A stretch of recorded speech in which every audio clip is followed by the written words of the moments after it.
நம்மள நிறைய பேருக்கு தெரியும் பிரிக்ஸ் மாநாடு அப்படின்னு ஒன்று நடந்துகிட்டு இருக்குன்னு. இந்த பிரிக்ஸில் ரொம்ப முக்கியமான ஒரு சில செய்திகள் மேற்கு நாடுகளுக்கு கொடுக்கப்படுது. முதல் செய்தி என்ன அப்படின்னு பார்த்தீங்கன்னா, ரஷ்யாவை தனிமைப்படுத்தணும்னு என்னதான் இந்த மேற்குலகம் முயற்சி எடுத்தாலும் அந்த முயற்சி எதுவுமே வேலை செய்யலை அப்படின்றத ரஷ்யர்கள் நிரூபிச்சிட்டாங்க. ஏன்னா மேற்குலகத்தை தவிர்த்து உலகத்தில் இருக்கக்கூடிய சில முக்கியமான நாடுகள் ப்ரொடக்ஷன் லெவல்லையும் சரி, ரீசோர்ஸ்லையும் சரி, ஹியூமன் பாப்புலேஷன்லையும் சரி, மிகவும் முக்கியமான நாடுகள் எல்லாருமே ரஷ்யா கூட, புட்டின் கூட, குறிப்பாக அவரோட நேரடியாகவே மீட்டிங்கில் அட்டன் பண்ணி பேசிக்கிட்டு இருக்காங்க. அது மட்டும் இல்லாமல் புதுசாக ஒரு ஃபைனான்சியல் ஸ்கீமையும் ஒரு பேமெண்ட் கேட்வேவையும் இதுக்கப்புறம் நம்ம டாலரை பயன்படுத்தக்கூடாது. புட்டின் நேரடியாக இந்த உலகத் தலைவர்களுக்கு முன்னாடி உட்காந்து நான் டாலரைசேஷனை பற்றி பேசலை, பட் அமெரிக்கன்ஸ் எங்களை டாலரை பயன்படுத்தக்கூடாதுன்னு சொன்ன காரணத்தினால நாங்கள் இப்போது டாலர் இல்லாத பேமெண்ட் கேட்வேயை நோக்கி போக போகிறோம் அப்படின்னு பேசிக்கிட்டு இருக்காரு. இன்னொரு பக்கம் இந்தியன் பிரைம் மினிஸ்டர் இதை ஒரு கீயாக யூஸ் பண்ணி, ஆமாம் நம்மளும் டாலரை பயன்படுத்தக்கூடாது, நம்ம ஒரு காமன் பேமெண்ட் கேட்வே யூஸ் பண்ணலாம். யூபிஐ ஒரு பெரிய சக்ஸஸாக இருக்குது, நிறையவே கண்ட்ரிஸ் யூபிஐவை பயன்படுத்த ஆரம்பிச்சிருக்காங்க. ஸோ அந்த மாதிரி ஒரு பேமெண்ட் கேட்வே சிஸ்டமை யூஸ் பண்ணலாம். நம்மளும் எந்த கண்ட்ரியையும் டிபெண்ட் பண்ணி இருக்க வேணாம், மியூச்சுவல் கோஆப்ரேஷன், நம்ம எந்த கண்ட்ரிக்கிட்ட இருந்து ஒரு பொருளை வாங்குகிறோமோ அந்த கண்ட்ரிக்கும் நமக்கும் ஒரு கோஆப்ரேஷன் இருந்தாலே போதும், நம்மளால் ஒரு பேமெண்ட் சிஸ்டமை உருவாக்க முடியும் அப்படின்னு இந்தியன் பிரைம் மினிஸ்டர் ஒரு சைடு சொல்ல, ஒட்டுமொத்தமாக குளோபல் சவுத் இந்த மேற்கு நாடுகள் இல்லாத கண்ட்ரிஸ் எல்லாருமே இணைந்து டாலரைசேஷனை பற்றி பேசுகிறாங்க அப்படின்னா இது மேற்குலகத்துக்கு எவ்வளவு பெரிய அடி அப்படின்றத நம்ம கவனமாக பார்க்கணும். இந்த பிரிக்ஸ் சமிட்டை பற்றி பெருசாக யாருமே பேச மாட்டாங்க வெஸ்டர்ன் கண்ட்ரிஸ்லையோ வெஸ்டர்ன் மீடியாஸ்லையோ. காரணம் என்ன அப்படின்னா, பேசுனாங்கன்னா அவங்க சைடு அவங்க எவ்வளோ பெரிய தோல்வி அடைஞ்சிருக்காங்க அப்படின்றது வெட்ட வெளிச்சமாக தெரியும். பட் நம்ம இதை கவர் பண்ணி ஆகணும் இல்லையா? ஸோ இன்றைக்கான காணொலியில் நம்ம எதை பற்றி பார்க்க போகிறோம் அப்படின்னா, இந்த பிரிக்ஸ் சமிட்டுக்கு முன்னாடி நடந்த ஒரு சில விஷயங்களும் அண்ட் அமெரிக்கா இந்தியாவை எப்படியெல்லாம் மிரட்டுறாங்க அப்படின்றதும் தான். நான் உங்கள் ஆகாஷ், தமிழ் பொக்கிஷம் வழங்கும் டிபி டிஃபென்ஸ். முதல்ல ஸ்ட்ரைக்கர் டீல்லேருந்து நம்ம ஆரம்பிக்கலாம். ஸ்ட்ரைக்கர் அப்படின்னு சொல்லக்கூடியது ஒரு இன்ஃபென்ட்ரி ஃபைட்டிங் வெஹிக்கிள்ஸ். ஒரு இடத்துலேருந்து இன்னொரு இடத்துக்கு இந்தியன் ஆர்மி சோல்ஜர்ஸை டிரான்ஸ்போர்ட் பண்ணி கொண்டு போகக்கூடியது தான் இன்ஃபென்ட்ரி ஃபைட்டிங் வெஹிக்கிள்ஸ். ஏகப்பட்ட முறைகளில் நம்ம சோல்ஜர்ஸை டிரான்ஸ்போர்ட் பண்ணுவோம். ட்ரக் மூலமாக டிரான்ஸ்போர்ட் பண்ணுவோம், ஏர்க்ராஃப்ட்டு, பஸ்ஸுன்னு சொல்லி. பட் சண்டை நடந்துக்கிட்டு இருக்கிற ஃப்ரண்ட் லைனுக்குள்ளே நம்ம பஸ்ஸையோ லாரியோ எடுத்துகிட்டு போக முடியாது. ஏன்னா ஆர்ட்லரியோ இல்லை துப்பாக்கி சூட நடந்துச்சு அப்படின்னா சோல்ஜர்ஸை பாதுகாக்க முடியாது. ஸோ அந்த தருணத்தில் ஆர்ட்லரிஸ் கிட்டே இருந்தும் கன் ஃபயர் கிட்டே இருந்தும் சோல்ஜர்ஸை ப்ரொடெக்ட் பண்ணி அவங்கள ஒரு இடத்துல இன்னொரு இடத்துக்கு ஃப்ரண்ட் லைனில் கொண்டு போகணும் அப்படின்னா அதுக்கு தேவைப்படக்கூடியது தான் இந்த வீல் ஆர்மர்டு பிளாட்ஃபார்ம். இப்போ வரைக்கும் இந்த குறிப்பிட்ட இன்ஃபென்ட்ரி ஃபைட்டிங் வெஹிக்கிளுக்கு நம்ம எந்த வெஹிக்கிளை பயன்படுத்திக்கிட்டு இருக்கோம் அப்படின்னா, ரஷ்யாவோட, குறிப்பாக சொல்லணும் அப்படின்னா சோவியத்தோட BMP-2 வெஹிக்கிள்ஸை தான் பயன்படுத்திக்கிட்டு இருக்கோம். பட் BMP-2 அப்படின்றது இப்போ பழசாயிருச்சு. ஸோ புதுசாக ஒரு வீல்டு ஆர்மர் பிளாட்ஃபார்மை நோக்கி போகிறப்ப நமக்கு இருந்த ஒரு ஆப்ஷன் என்ன அப்படின்னா, உள்நாட்டில் டிசைன் பண்ணுறது. வீல்டு ஆர்மர் பிளாட்ஃபார்ம் அப்படின்னு சொல்லக்கூடியதில் பெரிய தொழில்நுட்பம் நமக்கு தேவை அப்படின்ற அவசியம்லாம் கிடையாது. ஒரு பீரங்கியை உருவாக்க முடிஞ்ச நாடுக்கு வீல்டு ஆர்மர் பிளாட்ஃபார்மை உருவாக்க முடிகிறதுலாம் ஒரு விஷயமே இல்லை. பட் அந்த வீல் ஆர்மர் பிளாட்ஃபார்மை எந்த கம்பெனி வழியாக ப்ரொடியூஸ் பண்ணுறது, ஒரு ப்ரொடக்ஷன் லைனை உருவாக்கி எத்தனை யூனிட்டை இந்தியன் ஆர்மி ஆர்டர் பண்ணுவாங்க, அந்த யூனிட்டை எப்படி காஸ்ட் எஃபிஷியண்ட்டான வேலை, அவங்க சைடும் ப்ராஃபிட்டை வச்சு இந்தியன் ஆர்மி சைடும் காஸ்ட்டை அதிகமாக கொடுக்காம எப்படி எல்லா சைடும் வின்வின் சுச்சுவேஷனில் நம்ம ஒரு ப்ராடக்டை ரிலீஸ் பண்ணுறது அப்படின்றது தான் ஒரு டாஸ்க்காக இருக்கும். அதாவது சிம்பிளாக சொல்லணும் அப்படின்னா, நம்ம இந்தியாவில் இருக்கக்கூடிய டாடா மோட்டார்ஸோ இல்லை மஹேந்திராவோ ஒரு காரை எப்படி வெளியிடுறாங்களோ அந்த மாதிரியான ஒரு ப்ராசஸ் தான் வீல்டு ஆர்மர் பிளாட்ஃபார்ம். அதில் நமக்கு இந்த கண்ட்ரி கூட டைப் வச்சு இந்த தொழில்நுட்பம் நமக்கு வேணும் அப்படின்ற பேச்சுக்கே இடம் இல்லை. டாப் டு பாட்டம் எந்த மெக்கானிசம்னு எடுத்தாலும் அந்த மெக்கானிசமை முழுக்க இந்தியாவில் உருவாக்கக்கூடிய கேப்பபிலிட்டியும் இண்டஸ்ட்ரீஸும் நம்மக்கிட்ட இருக்குது. அண்ட் அது மட்டும் இல்லாமல் ஆத்ம நிர்பர் பாரத் அப்படின்னு சொல்லி ஒரு முக்கியமான ஸ்கீம் நம்மக்கிட்ட இருந்தும் நம்ம இந்த வீல்டு ஆர்மர் பிளாட்ஃபார்ம்னு வரப்போ ஸ்ட்ரைக்கர் கிட்ட போய் நின்னோம்.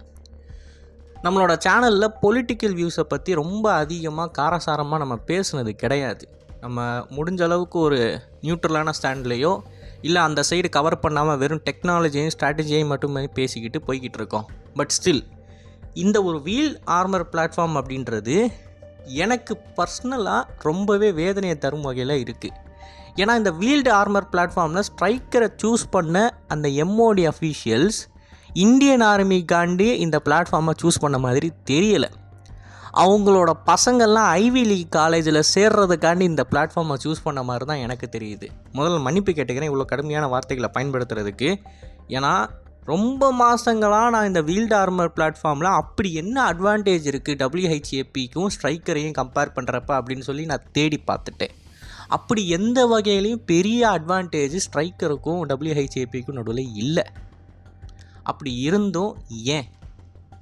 மேபி ஒருவேளை ஒரு இண்டஸ்ட்ரி வந்து செட்டப் பண்ணணும், WHAPயை வந்து ப்ரொடியூஸ் பண்ணணும் அப்படின்னா DRDO வந்து இண்டஸ்ட்ரியை செட்டப் பண்ணி DRDO வந்து சரியான நேரத்தில் சரியான டெட்லைனில் நமக்கு இந்த வீல்டு ஆர்மர் பிளாட்ஃபார்மை கொடுக்க முடியாமல் போயிடுமோ, அந்த ரீசன்னால் வேறு நாடுகள் கிட்டேருந்து இதை வாங்குறாங்களா அப்படின்னு பார்த்தா அதுவும் கிடையாது.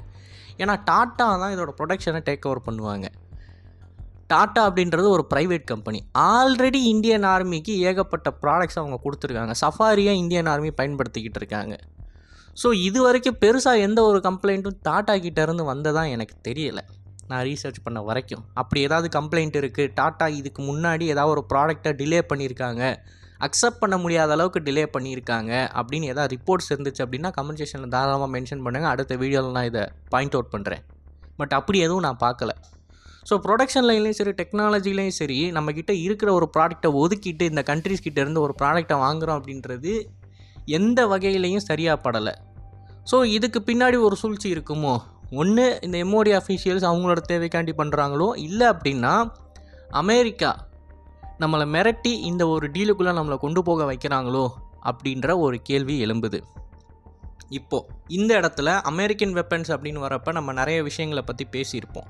அமெரிக்கன் வெப்பன்ஸ் அப்படின்னு எடுத்துக்கிட்டோம்னா ஏவியேஷனில் அவங்கள அடிச்சிக்கவே முடியாது. ஏவியேஷனில் வேர்ல்ட்ஸ் பெஸ்ட் டெக்னாலஜிஸ் US கிட்ட மட்டும்தான் இருக்குது.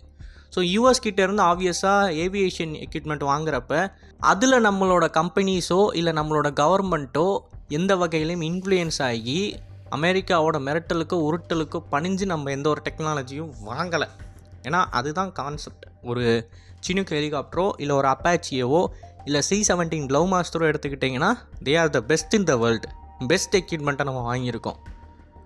பட் வீல்டு பிளாட்ஃபார்ம்னு வர்றப்ப அந்த கேஸே இல்லை. ஜென்ரல் டைனாமிக்ஸ் அப்படின்றது கனடாவில் தான் இந்த ஸ்ட்ரைக்கரை மேனுஃபேக்சர் பண்ணுறாங்க.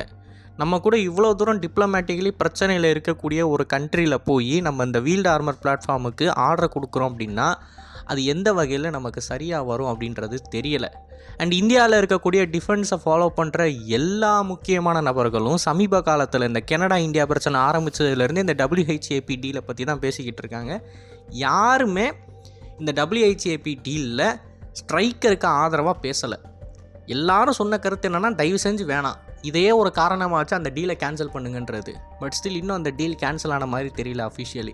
எது எப்படியோ இந்த வீல்டு ஆர்மர் பிளாட்ஃபார்மை நம்ம க்ளோஸாக வாட்ச் பண்ணிக்கிட்டு தான் இருக்கோம். இதில் எந்த ஒரு அப்டேட் இருந்தாலும் நம்மளோட சேனலில் முதல்ல வெளியிடுவேன் அப்படின்றது என்னோட தனிப்பட்ட கருத்து. அண்ட் இதை பற்றி நீங்கள் என்ன நினைக்கிறீங்க அப்படின்றதையும் நீங்கள் கமெண்ட் செக்ஷனில் மென்ஷன் பண்ணலாம்.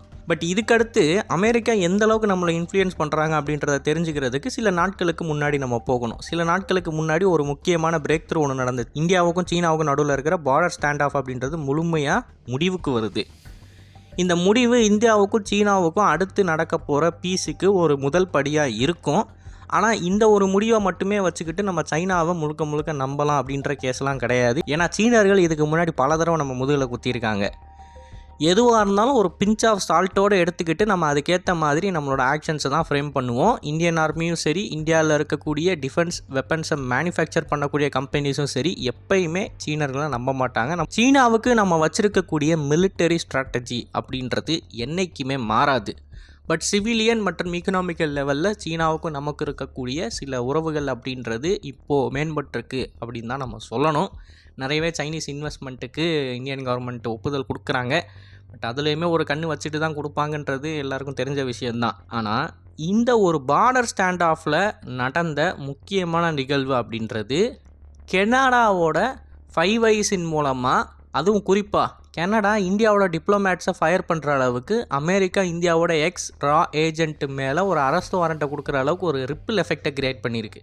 இது நீங்கள் கவனமாக பார்த்தீங்கன்னா தெரியும். இந்த பிரிக்ஸ் சம்மிட்டுக்கு முன்னாடி இந்த பேமெண்ட் சிஸ்டமு, இந்த முக்கியமான ட்ரேட் எக்கனாமிக் ரீஃபார்ம்ஸை கொண்டு வரதுக்கு முன்னாடி அமெரிக்காவுக்கும் இந்தியாவுக்கும் ஒரு பிரச்சனை ஆரம்பிக்குது காலிஸ்தானின் மூலமாக.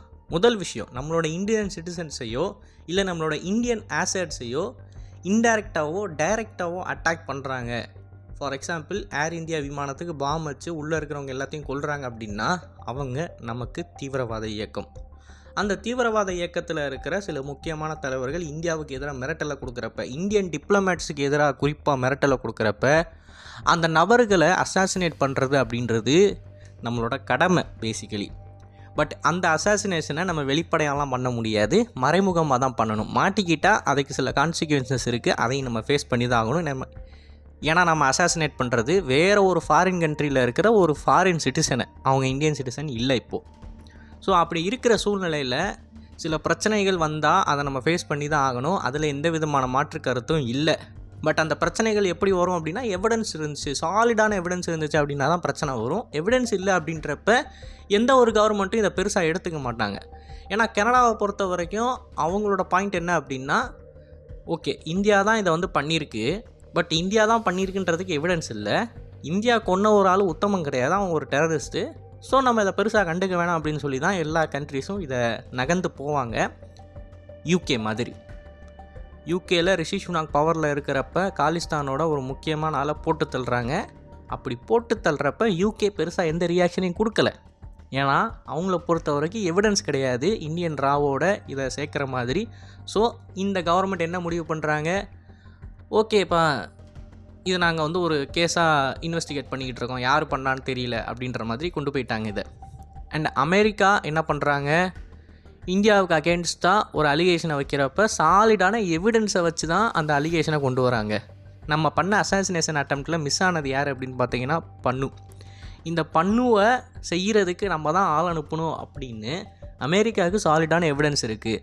ஒரு எக்ஸ் ரா உளவாளியோட பேர் அண்ட் ஐடென்டிட்டி முதற்கொண்டு அமெரிக்காவால் ரிலீஸ் பண்ண முடிஞ்சிச்சு அப்படின்றப்ப தான் அவங்க ஒரு அலிகேஷனை வைக்கிறாங்க. பட் கனடா கிட்ட அது எதுவுமே இல்லை. ஸ்டில் அவங்க அலிகேஷன் வைக்கிறாங்க. அதுவும் குறிப்பாக கனடாவுக்கு பேக்கிங்காக இத்தனை கண்ட்ரிஸ் இருக்குது, இந்த பிரச்சனையை பெருசாக கொண்டு போகிறாங்க அப்படின்றப்ப இது வெளிப்படையாக எதை காட்டுது அப்படின்னா, இந்தியா ரஷ்யா சீனா 3 பேரும் நிம்மதியாக இருந்துடவே கூடாது, ஒற்றுமையாக இருந்துடக்கூடாது.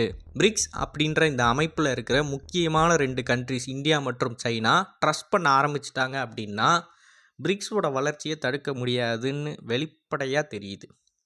இதனால தான் அவங்க இந்த ஆக்ஷன்ஸ் எடுக்கிறாங்க அப்படின்னு சொல்லி சமீப காலத்தில் இருக்கக்கூடிய எல்லாருமே பேசிக்கிட்டு இருக்காங்க. இந்த ஒரு விஷயத்தை பொறுத்த வரைக்கும் நீங்கள் இதை எப்படி பார்க்குறீங்க? அண்ட் WHAP டீலில் இருக்கக்கூடிய உங்களோட கருத்துக்களையும் மறக்காமல் கமெண்ட்ஸில் மென்ஷன் பண்ணுங்கள்.